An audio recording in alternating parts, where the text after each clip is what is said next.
This episode is brought to you by HP Plus. In a world full of smart devices, isn't it about time your printer got smart too? Now printing is smart with HP Plus, and the HP Smart app is how it all happens. You can print from your phone with just a tap, no matter where you are, even from your garage/home office/yoga studio. Huh, that is smart. HP Plus. Learn more about smart printing at hp.com/smart.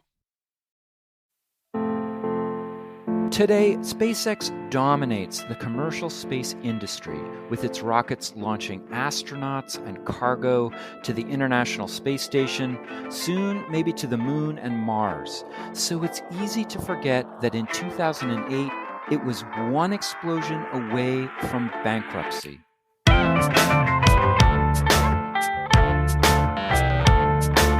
It's time to eat the dogs. I'm Michael Robinson. Today, Eric Berger talks about the rise of SpaceX and its eccentric, mercurial founder, Elon Musk. Berger is a senior space editor at Ars Technica. He's the author of Liftoff, Elon Musk and the Desperate Early Days That Launched SpaceX. Eric Berger, thank you for talking with me. Well, hey, Michael, it's great to talk to you. So a lot of us, I think of Elon Musk as the guy who makes really cool cars and sends astronauts and sometimes red convertibles into space. But this is not the way it looked in 2002 when Musk founded SpaceX. Can you talk about those early days? Who was Elon Musk then, and what was he trying to do? Right. So, back in 2001, Elon Musk was basically ousted from the board of PayPal. He walked away with $180 million and was still in his 30s, right? He had a couple degrees, had started 2 companies, and was really trying to figure out what to do. He thinks, in his worldview, he thinks a lot about sort of what are the threats to humanity, and what could we be done to address those threats. We see that with he sometimes talks about AI. He thinks, evil AI is a big threat. He worries about climate change, obviously with Tesla, although his, support of Bitcoin, maybe raises some questions about that. But back in 2001, he'd always been interested in space travel and felt that the destiny of humanity was to live on other worlds, around other stars. And he figured that the agency to do that was NASA, right? They're the space agency. They landed on the moon. They must be working on sending humans to Mars. And he realized at that point that they weren't. And initially he figured that the problem was that, well, NASA had the wherewithal to do it. The public just wasn't inclined to support it. So he conceived of this concept called Mars Oasis, which in retrospect seems pretty crazy. But he wanted to create a little terrarium and put some cameras around it, and then go to Russia and buy an old ICBM and launch this thing to Mars, somehow landed on Mars, and then somehow send those webcam images back to Earth. So you would have people could see that life could exist on Mars because you'd see little plants, or maybe there'd be frogs or bugs in there. I don't know, ants, what the plan was. But it basically was like live webcast from Mars, look, life on Mars, and that this would magically sort of spontaneously generate public approbation for spaceflight. NASA would get the money, and it would go to Mars. Like that would be like the next step, right? Humans to Mars. And along the way, he ran into some hurdles. The most publicly known one was the fact that the Russians didn't really want to do business with him. They didn't think they thought he was crazy, right? Not understandably so. And today they certainly regret probably not selling him those rockets. But the other thing that he discovered, which I think really was the genesis of SpaceX, was that, the way NASA and the way the US had been doing exploration for a couple of decades relied on old technology. So there was the space shuttle, of course, which had been developed in the 1970s. But then the US military was using launch vehicles, essentially derivatives of ICBMs, that the costs, were not going down for this old technology. It was going up. And so in his quote to me, he said, the horses in the barn were lame, right? even if NASA's budget doubled, there's no way these companies were going to get the job done. And so he said, I'm going to start my own rocket company. And, he had grand plans even back at the beginning of sending humans to Mars, which of course you cannot do right out of the box. It's an enormously challenging undertaking. And he realized he would have to bring down the cost of access to space, do so with modern rockets, make them reusable like we've seen recently with the Falcon 9. But the first step really was to prove that a private company could build a rocket with private funding, which had never happened before, the type of rocket they were trying to build. And so that's what he set about in 2002 and founded SpaceX with a couple other people.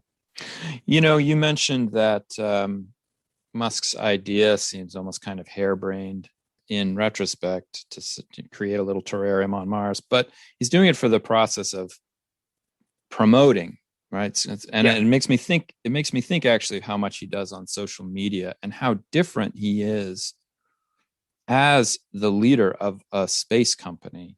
I mean, this is an internet guy, starts with PayPal, and so unlike the world of mechanical and aerospace engineers that dominate those private businesses of NASA in the 60s and 70s. So could you talk about that history for Musk and how this Silicon Valley ethos shapes his way of thinking about space exploration? Yeah. So aerospace definitely was kind of a static industry at the time. It wasn't really moving forward. These were large companies with traditional structures. And one of the things, Musk did to shake things up was he brought in the Silicon Valley ethos, as you say, to, his employees worked a lot longer than in traditional space companies. They worked toward much more aggressive goals on much more aggressive timelines. He also had been involved primarily with writing software. And the way you develop software on a very basic level is you write some code, you run it, and you see what happens, and you find the bugs and you fix those bugs. And I think the other really important thing that he brought into the industry was this iterative design method. Unlike a linear design where you spend years planning how your rocket will work, sort of think through all the things that could go wrong with that on paper, and then actually build the rocket and launch it. Right. That's a long, expensive process, but usually results in success off the pad. Musk was very much of the idea of writing software, test it and find the bugs. He would build hardware, test it, things would go wrong, right? Things would blow up and you would find out what caused the accident and fix the bugs and move to the next version.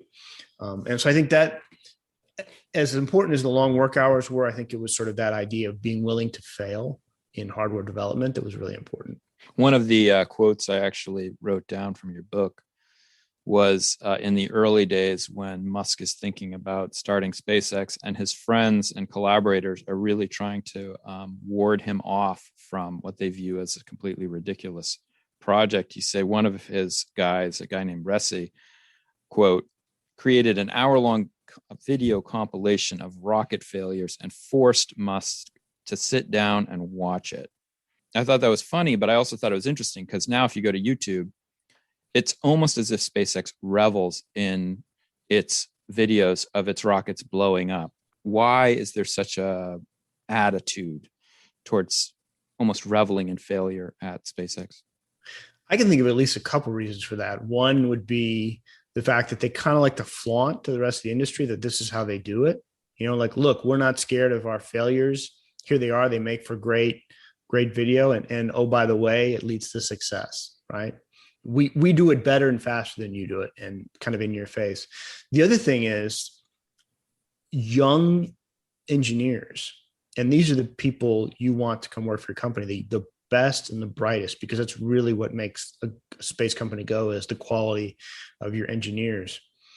Want to go to places where they can build stuff and fly stuff. And then the explosions are a fun part of that too.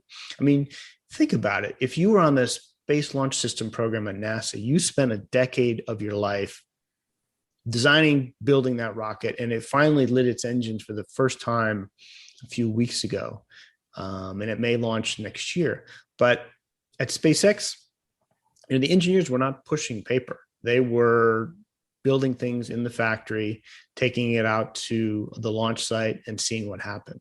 And that's much more exciting, I think, and engaging for an engineer to actually have hands-on work and then to get to go test that. If you're going out to the launch site every few months to see something exciting, something cool may happen or may blow up, but it's still fun, right? I think that's much more appealing to younger engineers than a more static desk job. One of the engineers that you profile in your book, Liftoff, is Tom Mueller, who's kind of the whiz kid rocket engineer. And Musk allows him to design SpaceX engines. As I was thinking about this, I was thinking there have to be dozens and dozens of successful rocket engine designs already on the books. Why isn't SpaceX using one of those designs? Why is Mueller such an important person for this new company? So one of the reasons is if you use an existing engine, you would either have to go buy it from someone who would mark up the price, and you'd also be reliant on their schedule for making the engine. Or if you wanted to kind of copy the design, you would need to go buy components or things like that from suppliers. Whereas if you started from scratch or based it on the ideas of others, and they did with the Falcon, with the Merlin engine, it was sort of based on some other stuff, but it was all, clean sheet design. You could design for low cost from the beginning. That was a big difference too, because, SpaceX was not building the Falcon 1 rocket because NASA gave them a contract to build it or the military gave them a contract. They were building it because they thought launch contracts would be available if they provided this service, low cost transportation of satellites to space. Because how it typically worked was like NASA went to Lockheed or Boeing or Northrop and said, look, we want a rocket that can take 3 tons to orbit, and we'll give you, we'll pay your development cost plus a fee. And so in that contracting scenario, not to get boring, but in that contracting scenario, there's no incentive for you to go particularly fast or to save money because the government's paying the tab. Whereas if you're building the rocket on spec, which SpaceX was doing, you have every incentive to save money because not only do you want the development cost to be low, you want to be able to build those engines for as cheap as possible. Yeah, that kind of anticipates a question I was going to ask you, which is, how does SpaceX? I mean, so when I think about it, NASA is not building its own rockets in the 60s. It's contracting with other private corporations to build these rockets. And yet SpaceX is seen as such an innovative company. Based on what you just said, is it fair to say that one of the differences is that SpaceX does not see NASA as really its main patron, that it's already thinking of a kind of business model that moves beyond NASA, or is it more complicated than that? It's more complicated than that. Clearly, NASA, I think, was their most important customer and remains their most important customer. And Elon recognized that from the beginning. It's more accurate to say that, when NASA typically built a rocket, its engineers decided what it should look like. Its engineers decided what engines it should use. Its engineers decided the structure, and then it went out to the industry and said, we want you to build this. Whereas SpaceX, when it built the Falcon 1, got to decide, we think this should be the engine, and we think this is the best way to do this, and so forth. And then it showed up with a rocket and said, NASA, do you want to launch on this system? So I think that's the key difference. It seems that Musk is able to do so much so effectively, but you do point out that there are some areas, some weak spots maybe in the way that Musk approaches this business. And one of them seems to me, he doesn't really know what to do with military culture, and he has to interface with the military a lot. So why does SpaceX need to collaborate with the military, and what are the points of tension in that relationship? So if you think about, if you're a launch company and you're building rockets, you have 3 main pools of customers. Number one is NASA, science satellites, cargo missions, people. Another one is the commercial satellite market, and that could be everyone from DirecTV, wanting to get big satellites up to GEO, to countries like Indonesia or what have you that want to get some satellites into space but don't have a native launch technology. So you've got the commercial space, the civil space, which is NASA, and you've got military space.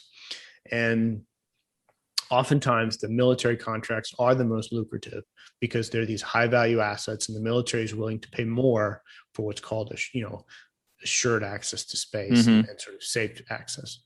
So if you're going to have a profitable company, you've got to work with the military. It's interesting. There's another launch company, smaller, that has come along since SpaceX, called Rocket Lab. And it was founded by Peter Beck and a couple other people. And originally they wanted to try to stick to peaceful purposes only for their rocket. But a few years ago, they had to accept the fact that to remain a going concern, they were going to need to include the military in their launch contracts. It's a very important business. And so where does the tension come? The tension is, when you think about the military, typically you think about kind of bureaucracy, lots of rules and regulations for how you operate, and sort of, stern leaders and so forth, and very, very sort of by the book. And Elon Musk and SpaceX, by contrast, they wanted to tear up the book because the book was wrong. It was written by people who didn't know what they were doing, or had been in another time. He always wanted to find people. He never wanted to hear, it's always been done that way. And he wanted to go fast. And the military, how the military was set up was to not go fast. So it was just two, vastly different cultures. I found it interesting, actually, that in this SpaceX, one of the things that becomes clear is, like so many space companies and aerospace companies, it's very male dominated, but you have a really important player in the figure of Anne Shinnery, who actually helps negotiate these contracts between SpaceX and the military. Can you talk about her? Yeah. So Anne Shinnery had been in the Air Force for more than a decade, and she decided that she sort of had enough of that life. She she thought, well, I can continue on and get my pension and do another 10 years, or I can, get out and get my hands dirty. She was an engineer and found herself doing a lot less engineering than she'd thought in the Air Force. And so she left the Air Force, and in 2003 went to work for SpaceX, and proved to be very valuable because she spoke the military language, and they were trying to launch from Vandenberg Air Force Base just north of Los Angeles. And so she proved to be a pretty valuable liaison. It's interesting. I think it speaks somewhat to Musk's naivete at the time, that he didn't think she was worth hiring because he didn't really realize the extent to which his philosophy would have to change, at least in terms of dealing with the Air Force. You talk a lot about SpaceX's triumphs, but there are some pretty dark days for this company. What's the highlight reel or low light reel of that? Well, I think what was really revealing to me as I went through and reported the book and I tried to write it, and I think ultimately, which leads to a pretty dramatic story, is how close they were to failing, so many times, perhaps most acutely, after the third failure of the Falcon 1 rocket, where they had the parts only for one more vehicle. And that flight was fraught with problems as well.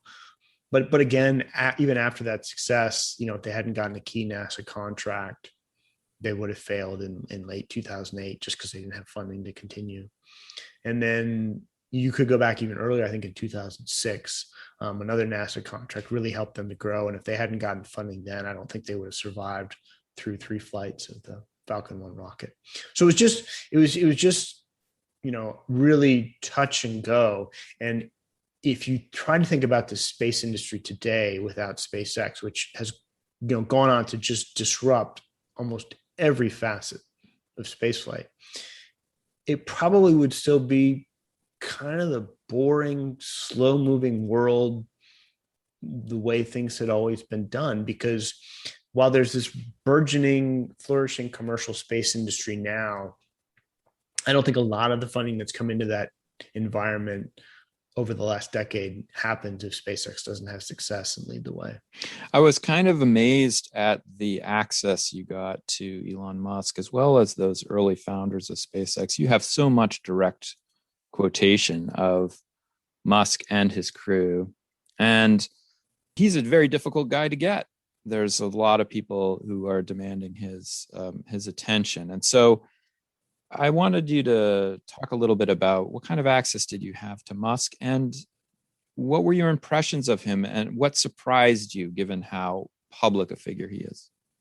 I mean, no kidding. He's got a busy schedule, right? He's running simultaneously running Tesla and SpaceX and other companies, and tweeting and appearing on Saturday Night Live. So yeah, he had been familiar with my work for the last half decade or so in writing for Ars Technica, because I kind of understood the changing landscape of spaceflight and how commercial space really was transforming NASA, and had written pretty authoritatively about that. Yeah.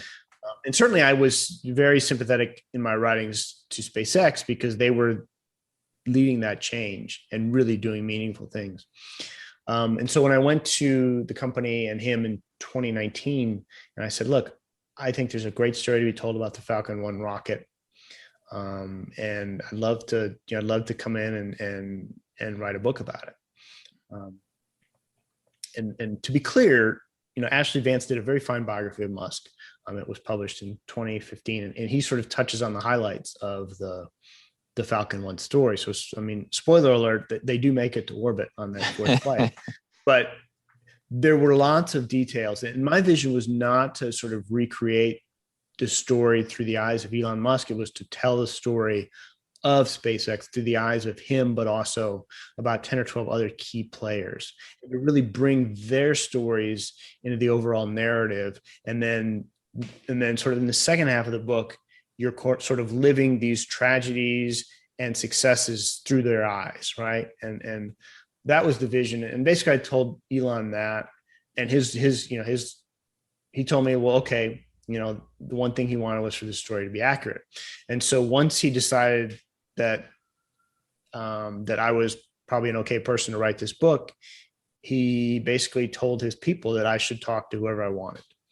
So he invited me to come out to the factory and speak to employees there, and then sort of that signal kind of got spread out into into the SpaceX DNA. So the former employees who had been pivotal but were no longer with the company, who still respected Elon. Some of them didn't part on the greatest of terms, but they certainly still had a great respect for Elon.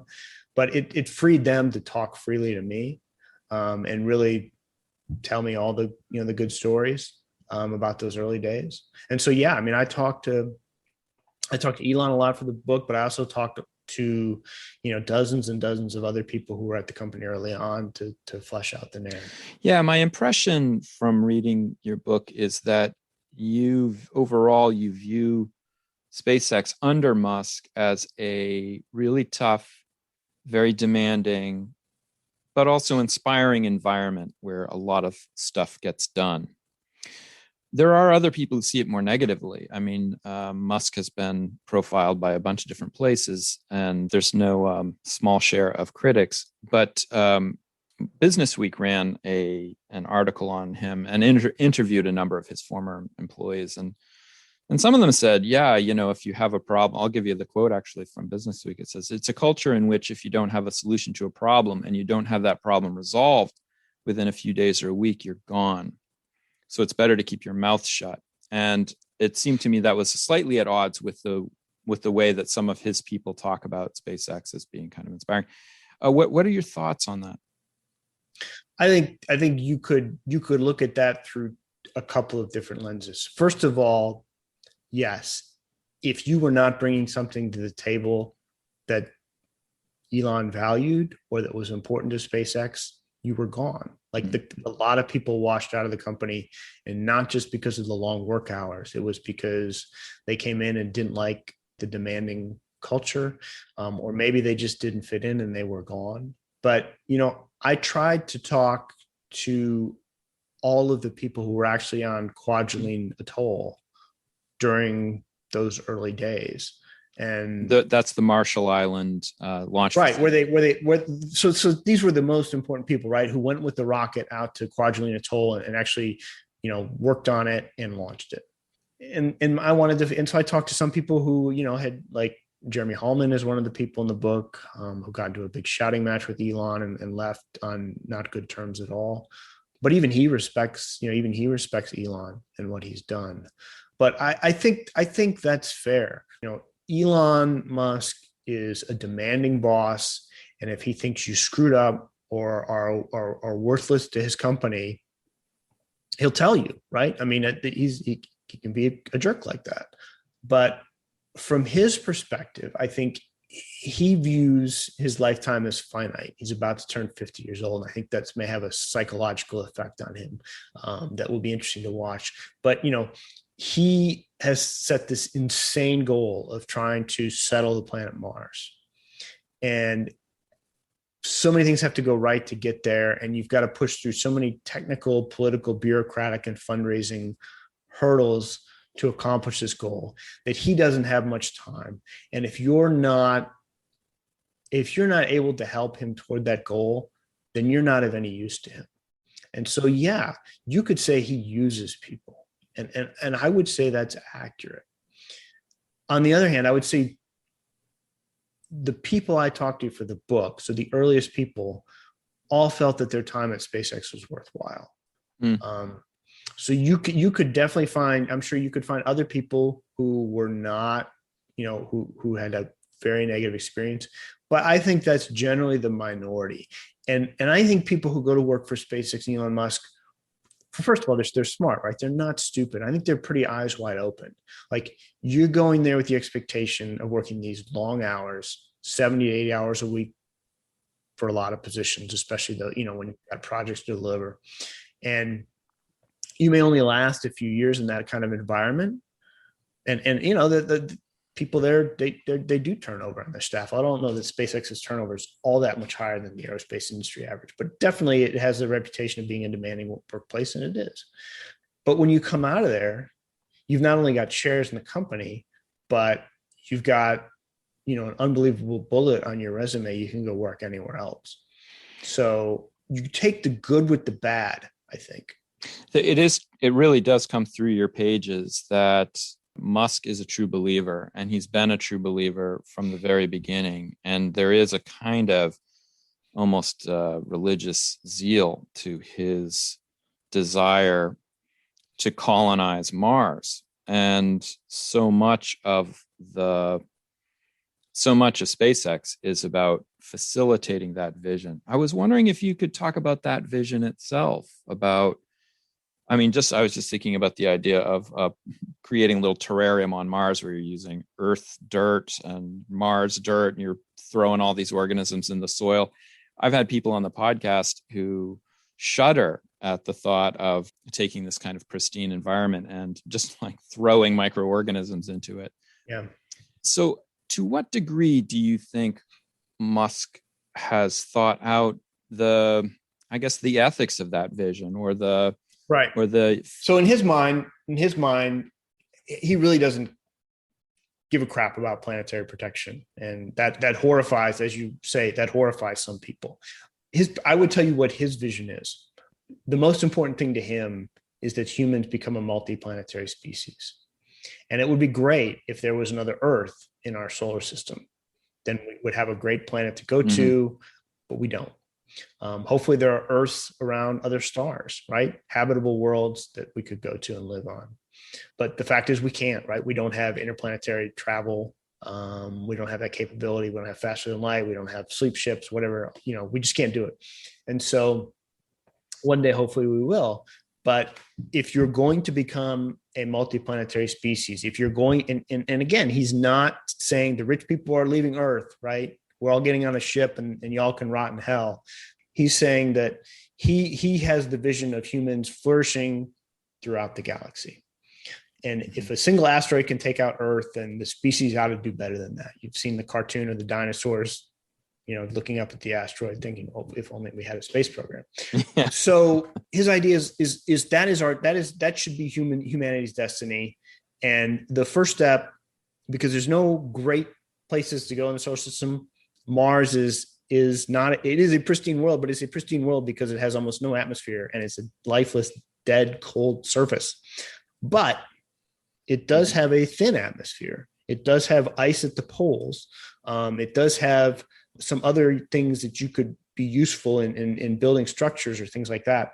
And so that is the best place to start. So if we're going to take this first step toward becoming a multiplanetary species, in his mind, it's been Mars for a long time.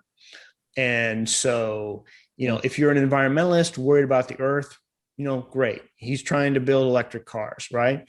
And if you're worried about, protecting life that could exist, hundreds of meters below the surface on Mars, he's not worried about that. He's worried about humans. Yeah. It seems to me that you can read your book as a kind of laying out almost a thesis about Musk, which is that here's a guy who actually is bucking the system of how aerospace is normally done. This is a really CEO driven kind of Silicon Valley-esque vision of a company that's doing amazing things to get rockets into space.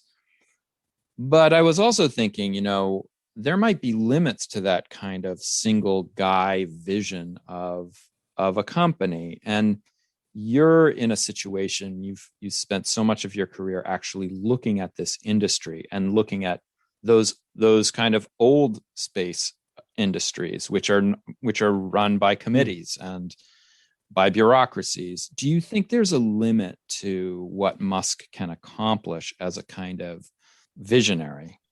Well, we're going to find out. If there is, they haven't found him yet, because the trend in what NASA's doing. So first of all, there has been a marked trend in the leadership of NASA over the last 5 years, especially toward more pro-commercial attitude towards spaceflight. Yeah. So we've gone away from these cost plus contracts that we talked about to a fixed price contract that incentivizes delivering a product more quickly on budget. And there is a much bigger view now in NASA that it ought to be buying services from commercial companies, not going out and dictating what it wants and then telling the companies how to build it. So that's already been a sea change toward what his vision was. But it's gone beyond that, because NASA now buys its cargo services to the space station from SpaceX. It buys human space flights to the space station from SpaceX. It's launching its key science missions on SpaceX rockets because, quite simply, they're half the cost or less of its competitors. Wow. And like the $3 billion Europa Clipper mission is going to go on a Falcon Heavy rocket. Mm. And so that is their most valuable science launch over the next decade. And all its most valuable missions are people, and those are launching on Falcon 9 rockets. And then finally, just last month, NASA awarded the Human Landing System contract to Starship. And what's revolutionary about that, and why I think we haven't found the limits of sort of Musk's influence on spaceflight, is because Starship is literally his vision, right? If we can step back for a little bit, just a minute, you talked about how, well, what does this Mars settlement mean?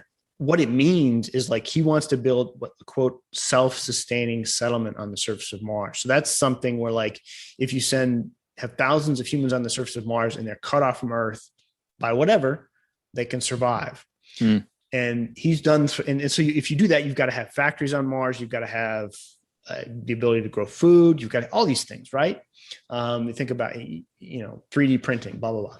He sort of says, well, if we're going to do that, we need rough numbers, 1 million tons sent from Earth to the moon. So that's everything you would need: food, water, the ability to make all those things, and sort of keep going, build little cities under domes or whatever.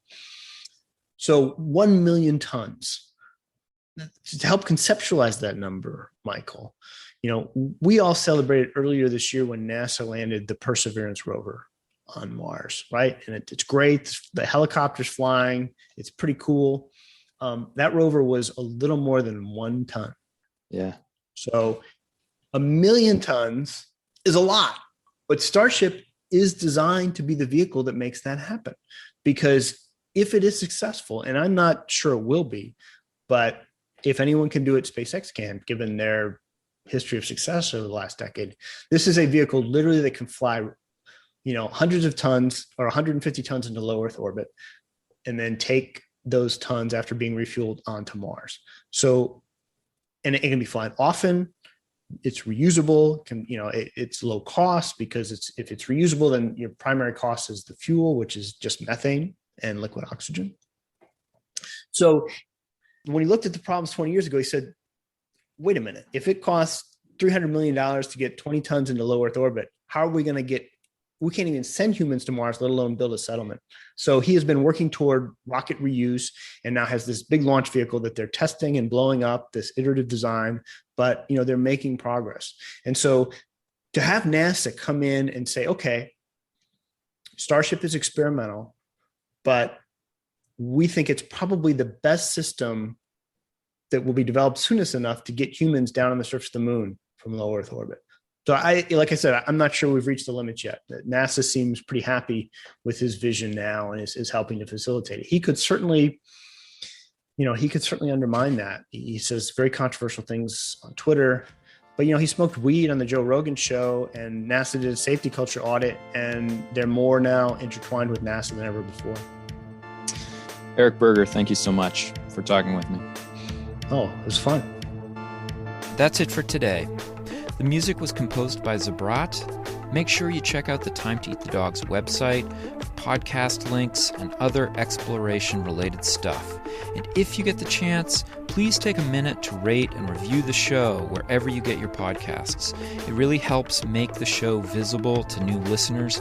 And if you want to recommend a guest or make a comment, feel free to contact me at timetoeatthedogs, that's one word, lowercase, @gmail.com. See you next week.